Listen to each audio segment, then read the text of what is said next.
سرزمین شام سرزمین محشره. دجال بزرگ آخرالزمان در شام کشته میشه به دست عیسی مسیح. عیسی مسیح در حالی که 2 دستش بر 2 بال فرشتگانه میاد پایین کنار منارة البیضاء، مناره سفید در دمشق، شرقی دمشق. پس تنها کسی که پیغمبری که بعد از پیامبر صلی الله علیه و سلم به زمین میاد عیسی مسیحه. یک بار دیگه خداوند بهش اجازه میده بیاد روی زمین و اولین کاری که میکنه میگه اشهد ان لا اله الا الله و اشهد ان محمد رسول الله، شهاده به اسلام میده. دومین کار در ملأ عام صلیب و خرد میکنه. ای دروغگوها، ای مسیحی ها، ای صلیبی ها، دین اسلامه.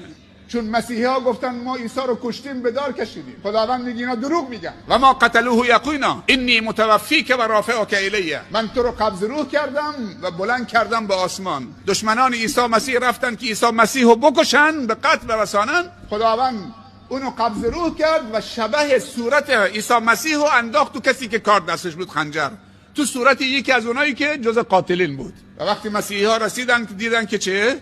عیسی داخل، گفت من عیسی نیستم. گفتن نه، صورتت عیسی است دیگه. و بعد دنبال میکنه مسیح دجالو تا پیداش میکنه، دستگیرش میکنه. کجا؟ نزد باب لد در فلسطین، سرزمین شام.